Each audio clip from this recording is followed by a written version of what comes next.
dalam lindungan Allah. Orang yang duduk dalam lindungan yang maha tinggi dan bermalam dalam naungan yang maha kuasa akan berkata kepada Tuhan, tempat perlindunganku dan kubu pertahananku, Allahku yang kupercayai. Sungguh, dialah yang akan melepaskan engkau dari jerat menangkap burung, dari penyakit sampar yang busuk. Dengan kepaknya ia akan melindungi engkau, di bawah sayapnya engkau akan berlindung. Kesetiaannya ialah perisai dan pagar tembok. Engkau tak usah takut terhadap kedahsyatan malam, terhadap panah yang terbang di waktu siang, terhadap penyakit sampar yang berjalan dalam gelap, terhadap penyakit penular yang mengamuk di waktu petang. Walau 1000 orang rebah di sisimu dan 10.000 di sebelah kananmu, tetapi itu tidak akan menimpamu. Engkau hanya menontonnya dengan matamu sendiri dan melihat pembalasan terhadap orang-orang fasik. Sebab Tuhan ialah tempat perlindunganmu, yang maha tinggi telah kau buat tempat perteduhanmu. Malapetaka tidak akan menimpa kamu, dan tulah tidak akan mendekat kepada kemahmu. Sebab malaikat-malaikatnya akan diperintahkannya kepadamu untuk menjaga engkau di segala jalanmu. Mereka akan menatang engkau di atas tangannya, supaya kakimu jangan terantuk pada batu. Singa dan ular tedung akan kau langkahi, engkau akan menginjak anak singa dan ular naga. Sungguh, hatinya melekat kepadaku, maka aku akan meluputkannya. Aku akan membentenginya sebab ia mengenal namaku. Bila ia berseru kepadaku, aku akan menjawab. Aku akan menyertai dia dalam kesesakan. Aku akan meluputkannya dan memuliakannya. Dengan panjang umur akan kukenyangkan dia, dan akan kuperlihatkan kepadanya keselamatan daripadaku. Terima kasih buat setiap kebaikan-Mu yang terus Engkau nyatakan atas setiap kami, sehingga pada saat hari ini kami masih dapat berkumpul memuji memuliakan nama-Mu. Sebentar kami akan menaikkan setiap doa-doa kami kepadamu. Kami mau berdoa untuk bangsa negara kami, biar terus bangsa negara kami ini menjadi bangsa negara yang terus aman dalam perlindungan Tuhan dari Sabang sampai Merauke. Pemeliharaan Tuhan sempurna atas bangsa negara kami. Kami berdoa buat pemimpin yang ada atas bangsa negara kami, presiden, wakil presiden beserta seluruh staf jajaran yang ada, biar Engkau pimpin setiap mereka, sehingga dalam masa jabatan yang dipercayakan kepada setiap mereka, mereka boleh membawa bangsa negara kami ini ke arah yang lebih baik. Tuhan pimpin, berikan kepada setiap mereka roh yang takut akan Tuhan, supaya mereka boleh lebih lagi melaksanakan setiap tanggung jawab itu dengan baik. Terima kasih. Kami juga berdoa untuk Pentakosta ketiga. Kami percaya Pentakosta ketiga terus terjadi atas gereja kami, atas bangsa kami, sehingga lebih banyak lagi jiwa-jiwa mengenal kebenaran firman-Mu. Bapa yang baik, kami juga berdoa buat pemimpin rohani kami, Bapak Gembala Sidang dan keempat wakil. Engkau pakai setiap mereka, supaya melalui setiap masa kepemimpinan yang dipercayakan kepada setiap mereka, mereka boleh memimpin GBI Gatot Subroto untuk lebih dan lebih lagi, biar visi misi daripada Tuhan Engkau nyatakan atas setiap kehidupan mereka. Kami berdoa buat Karayon, Bapak Pendeta Dr. Andos Yohanes Raja Guguk dan wakilnya, Bapak Pendeta Sabto Edi Raharjo. Engkau pimpin mereka dalam masa kepemimpinan Rayon 1G, biar apa yang menjadi visi misi Tuhan atas Rayon 1G Engkau nyatakan melalui setiap kehidupan mereka. Terima kasih. Kami juga berdoa pada saat hari ini buat gembala-gembala kul, gembala cabang, gembala ranting. Kau pakai setiap kehidupan mereka Tuhan dalam masa-masa kepengembalaan yang dipercayakan kepada setiap mereka, biar Engkau pimpin setiap kehidupan mereka, sehingga melalui setiap kehidupan para gembala yang ada, boleh lebih lagi jiwa-jiwa datang kepadamu. Terima kasih. Kami juga berdoa buat setiap jemaat yang ada di bawah, yang ada di Rayon 1G. Engkau pakai setiap mereka, biar Kau berikan kepada setiap mereka roh yang menyala-nyala untuk terus lebih lagi mencari Tuhan di sepanjang kehidupannya. Pakai setiap jemaat yang ada, roh yang takut akan Tuhan Kau nyatakan atas setiap kehidupan mereka. Ketika mereka sedang berbeban berat, biar Engkau memberikan kepada setiap mereka dalam penyelesaian setiap masalah-masalah yang ada. Engkau pakai setiap mereka supaya mereka boleh keluar dari setiap masalah yang ada. Kami juga berdoa buat ibadah-ibadah online yang berlangsung. Engkau pakai Tuhan. Kami percaya baik ibadah-ibadah online yang berlangsung, kami percaya setiap jemaat yang mengikuti ibadah online mereka akan terus mengalami lawatan Tuhan. Lawatan yang sama Engkau nyatakan juga atas setiap kami, sehingga melalui setiap ibadah online yang berlangsung, nama Tuhan boleh dipermuliakan, nama Tuhan boleh ditinggikan. Terima kasih Bapak. Terima kasih buat setiap kebaikan-Mu. Terima kasih, kami serahkan setiap doa kami ini ke dalam tangan-Mu. Hanya di dalam nama Tuhan Yesus kami berdoa dan mengucap syukur. Haleluya. Amin. Mari kita masuk hadirat Tuhan lebih lagi dengan hati bersyukur, dengan hati yang penuh dengan sukacita Allah. Amin. Berikan sekali lagi tepuk tangan yang paling meriah bagi Allah kita. Haleluya.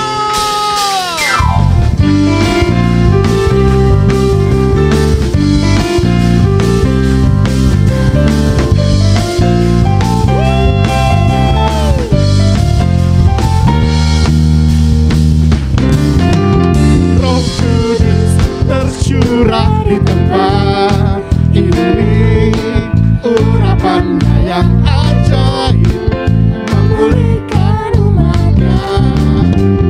Roh Kudus tercurah bagi gerejanya, membangkitkan umat Dia. Roh Kudus tercurah di tempat ini, urapannya yang ajaib memulihkan umat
Shalom saudara, tahukah saudara bahwa DNA gereja kita sejak awal didirikan adalah pemulihan Pondok Daud yang bicara mengenai pemulihan pujian dan penyembahan.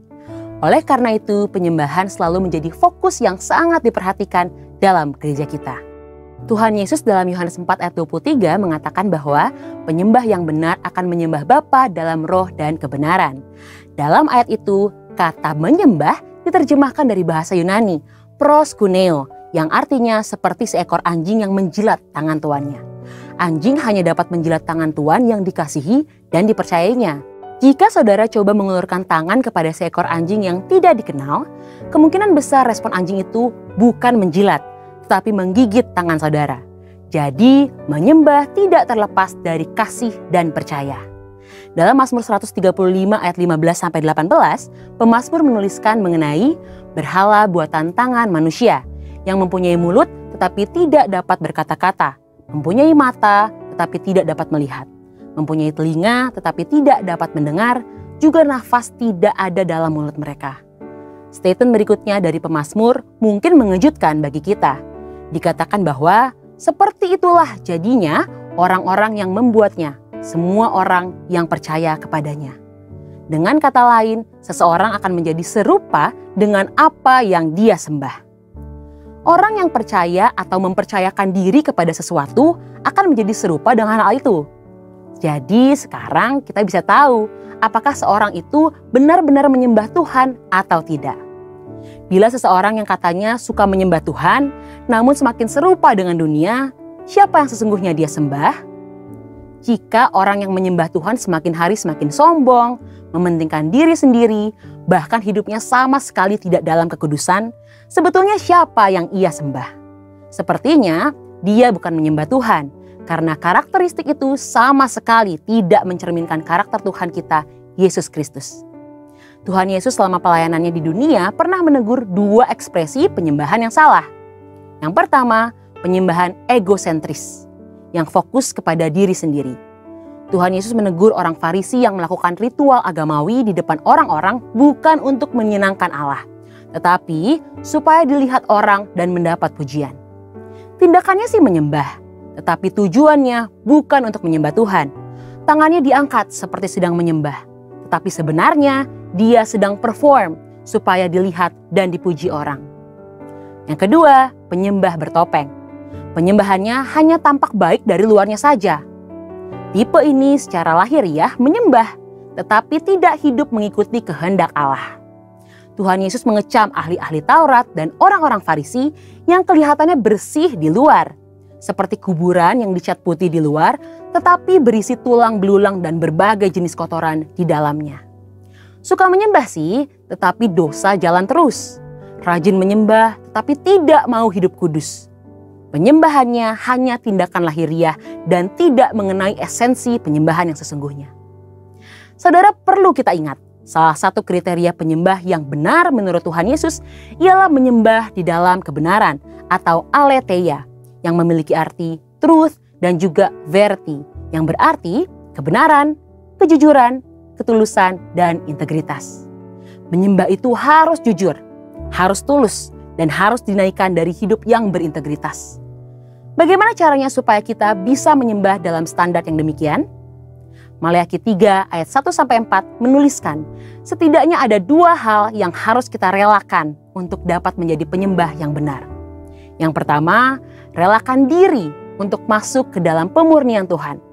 Pemurnian adalah sebuah kata yang tidak nyaman. Dimurnikan adalah sebuah proses yang tidak enak. Seperti emas yang ingin memperoleh nilai yang tinggi, pemurnian adalah sebuah hal yang tidak dapat dihindarkan bila kita mau memberikan yang terbaik bagi Tuhan. Supaya hidup kita diperkenan oleh Tuhan dan supaya penyembahan kita kembali dapat menyenangkan hati Tuhan, kita harus rela untuk selalu dimurnikan. Dan yang kedua, relakan pikiran kita dimurnikan oleh Tuhan, supaya kita dapat membedakan manakah kehendak Allah, apa yang baik, yang berkenan kepada Allah, dan yang sempurna. Relakan hati kita dimurnikan oleh Tuhan, karena dari hati kitalah terpancar kehidupan. Jadi saudara, mari menyembah dengan cara yang benar.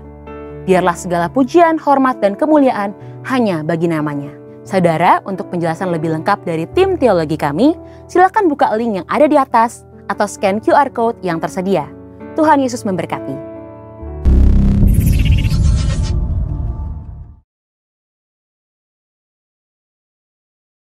Pentakosta ketiga.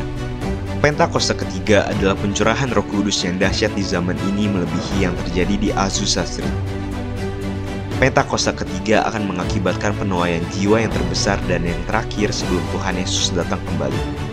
Pentakosta ketiga akan membangkitkan generasi Yeremia, yaitu anak-anak muda yang dipenuhi Roh Kudus, cinta mati-matian kepada Tuhan Yesus, tidak kompromi terhadap dosa, dan akan bergerak untuk memenangkan jiwa. Pentakosta ketiga lahir di Indonesia yang bergerak ke bangsa-bangsa. Gerakan ini dari timur ke barat dan akan kembali ke Yerusalem. Pentakosta ketiga akan memberikan kuasa untuk menyelesaikan amanat agung dan setelah itu Tuhan Yesus datang kembali. Haleluya, haleluya, haleluya. Sekali lagi berikan tepuk tangan yang paling meriah bagi Allah kita. Dia hadir di tengah-tengah kita, amin. Biarlah kita terus masuk di dalam hadiratnya lebih dalam lagi. Lebih dalam lagi, nikmati kehadirannya pada kesempatan hari ini. Haleluya, haleluya, haleluya. Mari naikkan pujian ini bagi Allah kita. Datang Roh Kudus, kau ku rindu, dengan minyak yang baru urapiku, mengalir penuhiku, mengalir pulihkanku, kuasa-Mu bebaskan hidupku. Datang Roh Kudus, kau ku rindu, dengan minyak yang baru urapiku, mengalir penuhiku, mengalir pulihkanku, kuasa-Mu bebaskan hidupku. Satu yang ku rindu, bersekutu denganmu, bawaku lebih lagi tinggal di dalam-Mu, nikmati hadirat-Mu, jamalah seluruh hidupku. Harapan-Mu mengubah hidupku.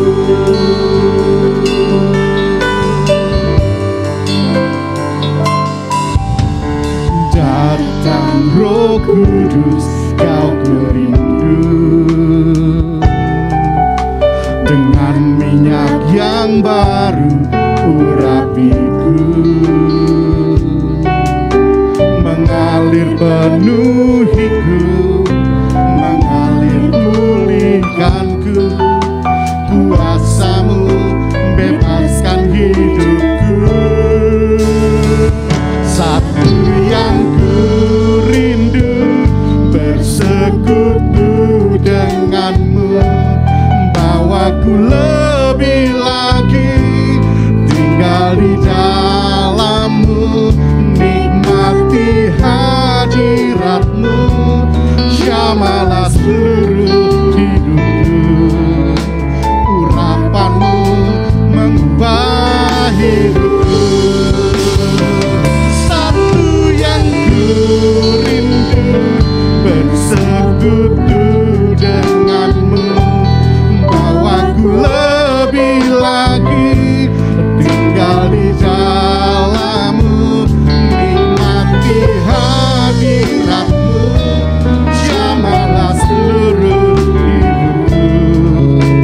Urapan-Mu mengubah hidupku.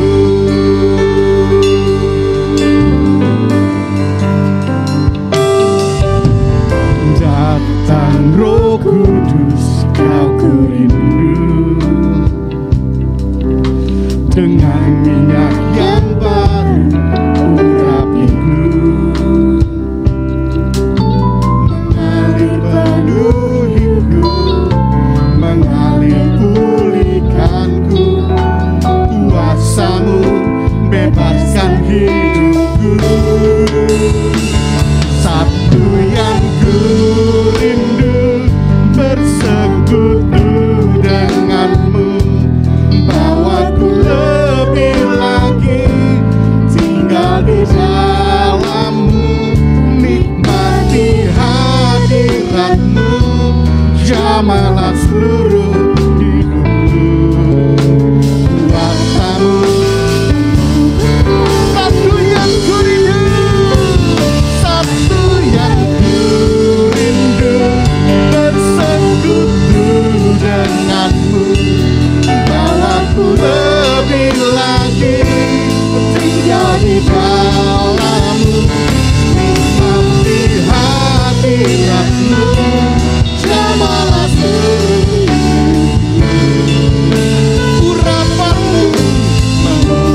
Shalom Bapak Ibu jemaat Tuhan yang dikasihi. Saya percaya Bapak Ibu dalam keadaan baik, sehat, dan siap untuk menerima firman Tuhan. Sebelum kita terima firman Tuhan, mari kita satukan hati untuk kita berdoa. Bapa di dalam sorga yang kami sembah di dalam nama Yesus Kristus, terima kasih untuk hari ini Tuhan, buat perlindungan dan penyertaan-Mu Tuhan. Kami percaya goncangan dan masalah yang kami hadapi di tahun 2023 ini membuat kami untuk lebih dekat dengan-Mu. Dan kami bangkit dan menjadi pemenang. Urapi kami Tuhan semua, baik hamba yang memberitakan firman maupun yang mendengar. Terima kasih Bapak, terima kasih Engkau baik, sungguh baik, sangat baik kepada kami. Di dalam nama Yesus kami berdoa, haleluya, amin. Keadaan di luar sana belum tentu baik Bapak Ibu. Tapi mari kita percaya Tuhan itu baik buat kita. Mari kita baca firman Tuhan dalam Ibrani 12 ayat 26 dan 27. 1, 2, 3. Waktu itu suaranya menggoncangkan bumi, tetapi sekarang ia memberikan janji, satu kali lagi aku akan menggoncangkan bukan hanya bumi saja, melainkan langit juga. 27. Ungkapan satu kali lagi menunjuk kepada perubahan pada apa yang dapat digoncangkan. Karena ia dijadikan supaya tinggal tetap apa yang tidak tergoncangkan. Hari-hari ini di tahun 2023 goncangan masih ada. Tapi kita belajar dari kisah Ayub. Hari ini kita mau belajar dari kisah Ayub. Bagaimana Ayub mengalami goncangan. Tetapi akhirnya ia berpegang teguh pada Tuhan dan bertahan sampai akhir. Bapak Ibu di rumah boleh baca di Ayub 1 ayat 1 sampai 22. Di sini saya akan bacakan ayat 1 sampai 5. Ayat 1, ada seorang laki-laki di tanah Uz bernama Ayub. Orang itu saleh dan jujur. Ia takut akan Allah dan menjauhi kejahatan. 2. Ia mendapat 7 anak laki-laki dan 3 anak perempuan.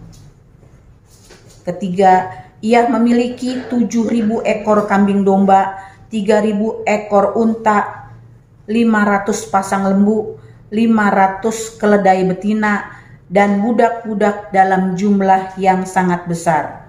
Sehingga orang itu adalah yang terkaya dari semua orang di sebelah timur. 4. Anak-anaknya yang lelaki biasa mengadakan pesta di rumah mereka masing-masing menurut giliran, dan ketiga saudara perempuan mereka diundang untuk makan dan minum bersama mereka.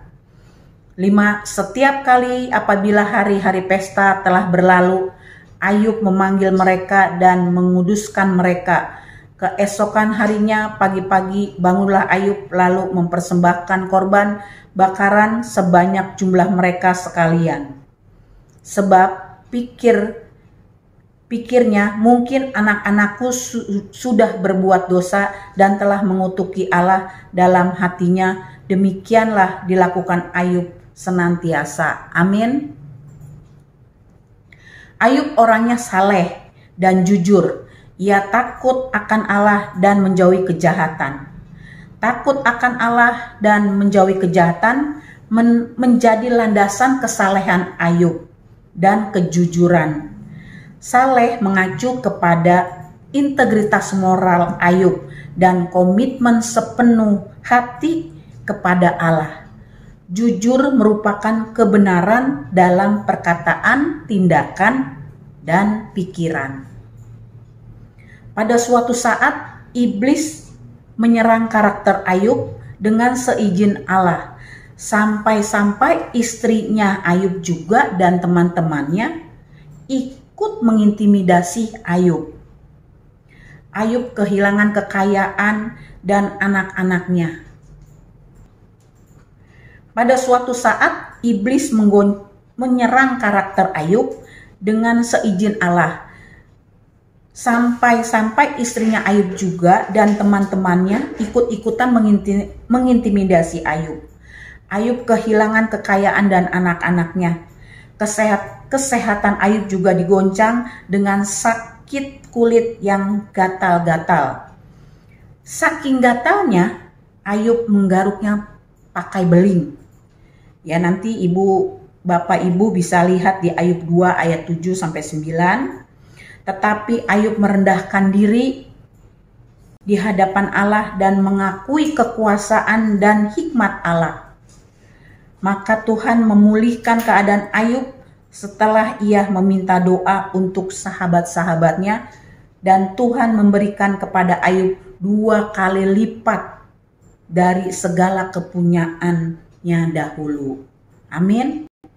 Ya, Bapak Ibu, orang percaya juga bisa menderita karena alasan-alasan. Mungkin satu ya, dosa keturunan. Karena itu dosa keturunan atau kutuk keturunan harus diputuskan. Pada saat kita terima Tuhan Yesus pertama kali dan kita bertobat, kita mau dibaptis, biasanya pendeta ajak kita doa pemutusan kutuk keturunan.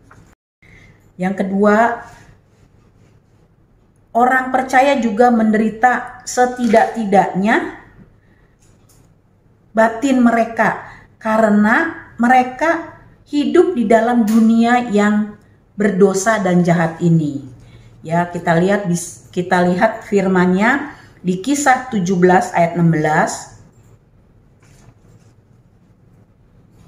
Sementara Paulus menantikan mereka di Athena, sangat sedih hatinya karena ia melihat bahwa kota itu penuh dengan patung-patung berhala. Firman yang kedua, 2 Petrus 2 ayat 8, sebab orang benar ini tinggal di tengah-tengah mereka dan setiap hari melihat dan mendengar perbuatan-perbuatan mereka yang jahat itu. Bapak Ibu, kalau kita mungkin tinggal di tempat yang kurang nyaman, banyak orang-orang jahat, misalkan ya lingkungan kita kurang baik, kita tentu batin kita kurang sejahtera ya Bapak Ibu. Dan yang berikutnya, Allah sendiri dapat memakai penderitaan dalam hidup kita sebagai perangsang pertumbuhan dan perubahan rohani kita. Ya, seringkali Allah menggunakan penderitaan untuk memanggil umatnya yang sedang menyimpang untuk bertobat dari dosa mereka dan memperbaharui iman serta kepercayaan kepada Tuhan. Allah kadang-kadang menggunakan penderitaan untuk menguji iman kita, untuk melihat apakah kita akan tetap setia dalam penderitaan. Allah ingin kita belajar sabar melalui penderitaan ya. Firman-Nya dapat dilihat Yakobus 1 ayat 3, sebab kamu tahu bahwa ujian terhadap imanmu itu menghasilkan ketekunan. Amin. Kita lihat firman-Nya di Roma 5 ayat 3 sampai 5. Dan bukan itu saja, kita malah bermegah juga dalam kesengsaraan kita. Karena kita tahu bahwa kesengsaraan menimbulkan ketekunan. Dan ketekunan menimbulkan tahan uji. Dan tahan uji menimbulkan pengharapan. Dan pengharapan tidak mengecewakan, karena kasih Allah telah dicurahkan kepada kita di dalam hati kita oleh Roh Kudus yang telah dikaruniakan kepada kita. Allah dapat dan menang menggunakan penderitaan orang benar untuk membantu kepentingan kerajaannya dan rencana penebusannya.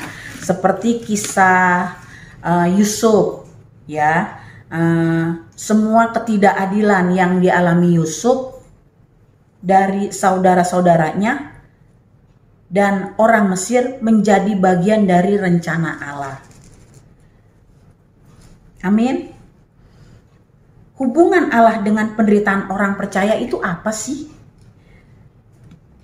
Yang harus diingat pertama-tama ialah Allah ikut terlibat dalam penderitaan kita sekalipun iblis merupakan ilah zaman ini.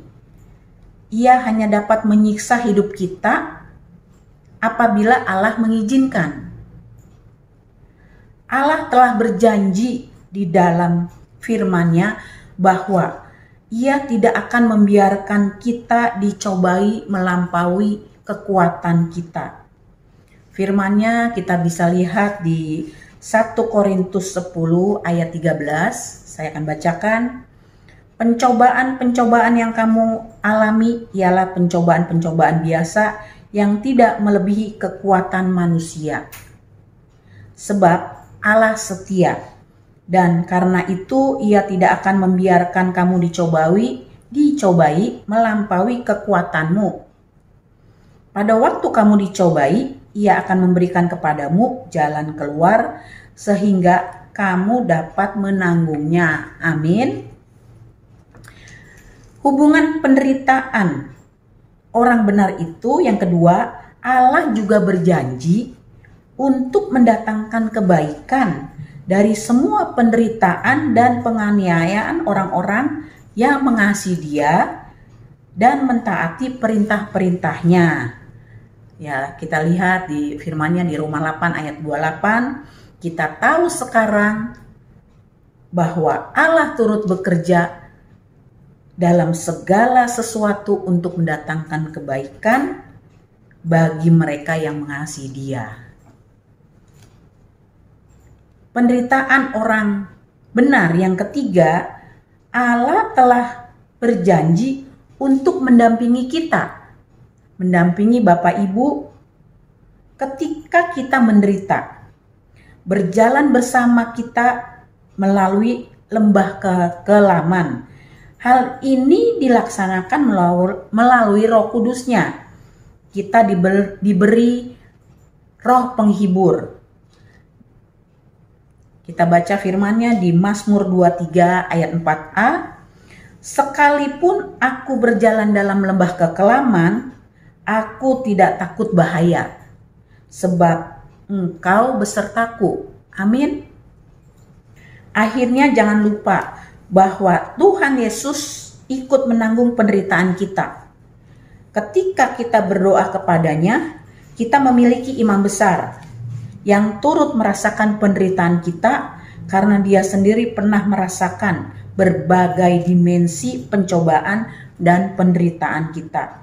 Sesungguhnya penyakit kitalah yang ditanggungnya dan kesengsaraan kita yang dipikulnya. Yesaya 53 ayat 4 ya. Kemenangan atas penderitaan pribadi, ya, kita bermegah atas kemenangan kita kalau kita bertobat dan merendahkan hati dan bangkit menjadi pemenang. Kemenangan atas penderitaan pribadi itu akan kita terima dan kita menjadi pemenang kalau kita merendahkan diri dan bertobat. Langkah-langkah yang harus kita ambil, satu, kita harus introspeksi diri. Kenapa ini terjadi? Yang kedua, percayalah bahwa Allah sangat mengasihi kita. Kendati pun penderitaan kita sangat berat, jangan sekali-kali menyangkal kasih Yesus terhadap kita sebagai Tuhan dan Juru Selamat pribadi kita. Yang ketiga, berbalik kepada Allah dengan doa yang sungguh-sungguh. Carilah wajah-Nya nantikan Dia. Yang keempat, baca firman Tuhan setiap hari sehingga rohani kita bertumbuh dan kita tidak mudah goyah karena penderitaan. Ya, saya akhiri dengan kesaksian pribadi saya. Ya, pada saat awal tahun 2020 suami saya dipanggil Tuhan dengan secara mendadak. Itu membuat goncangan yang begitu besar dalam hidup saya. Tapi saya percaya suami saya sudah bersama Tuhan Yesus dan kehidupan saya dengan anak-anak tetap dijaga dan dituntun Tuhan. Dan saya merendahkan diri di hadapan Tuhan, saya minta ampun, saya terus minta tuntunan Tuhan sampai hari ini. Terima kasih. Dan kita akan akhiri firman ini. Mari kita berdoa. Terima kasih Tuhan, kami mengucap syukur. Biarlah Tuhan goncangan-goncangan yang kami hadapi di tahun 2023 ini Bapa. Dan kami Tuhan terus introspeksi diri kami. Kami mau merendahkan diri di hadapan-Mu. Kami mau dididik, kami mau diajar dengan-Mu Tuhan, biar kami menjadi murid, menjadi anak-Mu yang setia dan taat sampai akhir Bapa. Terima kasih Bapa, terima kasih. Di dalam nama Yesus kami berdoa. Mari arahkan hati kita dan angkat tangan kita terima berkat, kasih karunia dari Allah Bapa di dalam anaknya Yesus Kristus, persekutuan yang manis dengan Roh Kudus menyertai kita mulai hari ini sampai selama-lamanya. Tuhan Yesus datang menjemput kita di awan-awan yang permai. Kita yang percaya dan kita yang diberkati Tuhan, kita katakan amin.